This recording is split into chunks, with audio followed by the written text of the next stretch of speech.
আমার এটা প্রথম ক্যানভাস পেন্টিং। অ্যাক্রিলিক কালার দিয়ে আমি এটা করেছি। আমি আমার সবটা দিয়ে চেষ্টা করেছি আঁকাটাকে রং তুলির ছোঁয়ায় ফুটিয়ে তোলার। জানি না কতটা পারবো ফুটিয়ে তুলতে, তবে হয়তো এই ছোট্ট ছোট্ট চেষ্টাগুলোই আমার সাহায্য করবে ইমপ্রুভ করতে। আমি হয়তো ঠিকঠাক পদ্ধতিতে নাও পারতে পারি একটা দক্ষ শিল্পীর মতো, তবে আমার মতন করেই অবশ্যই চেষ্টা করব আমার শিল্পী সত্তাটাকে প্রকাশ করার, এবং তা দিয়ে রং ও তুলির কারিগরিতে আঁকাটিকে একটি বাঙালি নববধূর রূপ দিতে চেষ্টা করব এবং তাকে সাজিয়ে তুলব নানা রঙে। তার মুখে থাকবে নানা রঙের ছোঁয়ায় তৈরি রঙিন লালিত্য। জানি না আমার নববধূকে আমি কাজল বা ব্লাশ কিংবা কন্ট্রোর ছাড়া কতটা সুন্দর করতে পারবো, তবে এটা জানি তার মাথার ফুলগুলো ও সিঁথির লাল সিঁদুরে হয়তো এই নববধূর রূপ পূর্ণতা পাবে।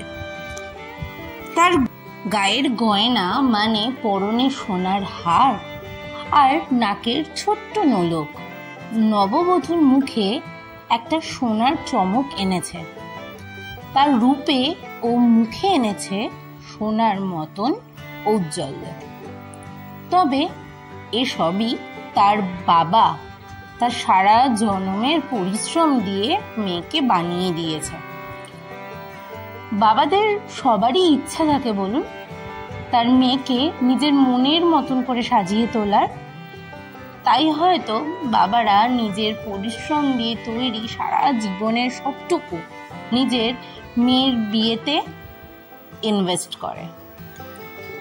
বাবা ইচ্ছা ও পরিশ্রমে গয়না দিয়ে সাজিয়েছে তার মেয়েকে। রাজরানীর মতন লাগছে তার মেয়েকে আজ। রাজরানীর মতো সাজাতে মা তাকে তার মনের মতন ভাবে নানান রং দিয়ে সৌন্দর্য দেওয়ার চেষ্টা করেছে, এবং এই নববধূকে দিয়েছে সুন্দর একটা লাল টুকটুকে বেনারসি। বেনারসিতে ছিল নানান ধরনের ছোট্ট ছোট্ট গাছ। আজ মেয়েটাকে লাগছে ভীষণ অপরূপ সুন্দর। মাথায় গোলাপি চন্দ্রমল্লিকা যেন মুখে চাঁদের মতন ঔজ্জ্বল্য যোগ করেছে। চন্দ্রমল্লিকার গোলাপি রং যেন গোলাপের মতন দেখাচ্ছে, তাই না? চন্দ্রমল্লিকার মিষ্টি গন্ধ চারিদিকে সুগন্ধে ভরিয়ে তুলিয়েছে। মেয়েটির চোখের কালো কাজল পদ্মের কুড়ির মতন সুন্দর চোখগুলোতে আলাদাই মাত্রা এনে দিয়েছে। এই পটল চেরা মায়াবী চোখের মায়ায় আজ বিয়ে বাড়ির সকলে যেন হারিয়ে যাবে, আর বরমশাই এই মায়াবী চোখের নেশায় শুভ দৃষ্টিতে একেবারে হয়তো টেরাই হয়ে যাবে। কেমন হতো যদি নববধূ আর বরমশাইয়ের সময়টা টিভি চলচ্চিত্রের মতন করে থমকে যেত, যদি সময়ের কাঁটাগুলো পথ চলা ভুলে যেত, তবে হয়তো সুন্দর মুহূর্তগুলো বেঁধে থাকতো রঙিন সুতোতে।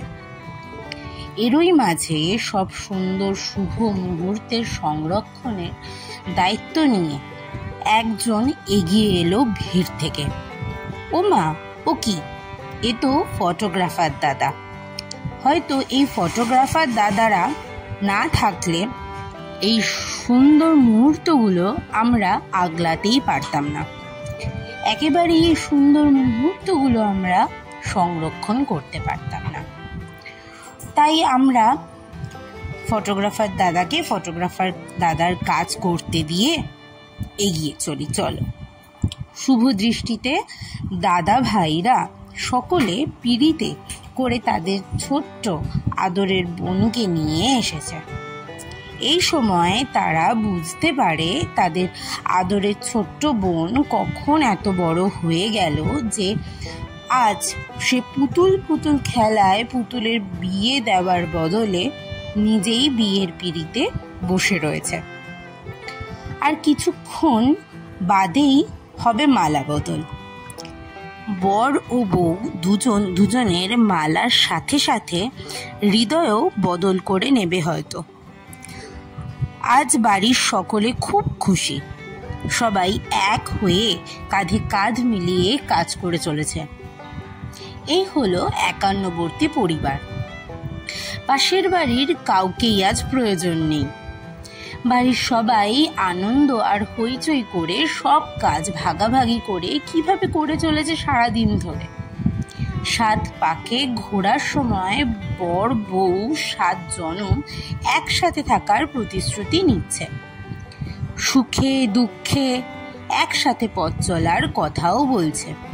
বিয়েটা শুধু হয়তো দুটো মানুষের হয় না, হয় দুটো পরিবারের। ছেলের বাড়ির সবাই ও মেয়ের বাড়ির সবার সাথে হাসি হট্টগোল করতেই ব্যস্ত। এরপরই হবে সিঁদুরদান। বর কিন্তু সিঁদুরদানের সময় নববধূর মুখ দেখতে পারে না। নববধূর সিঁথি লাল সিঁদুরে রাঙা হবে।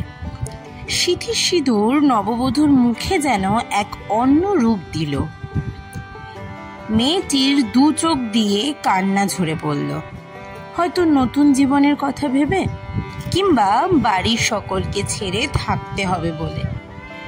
সে কিনা এতদিন ছিল ছোট্ট একটি কন্যা, এখন তাকে একটা নতুন সংসারের দায়িত্ব কাঁধে নিতে হবে।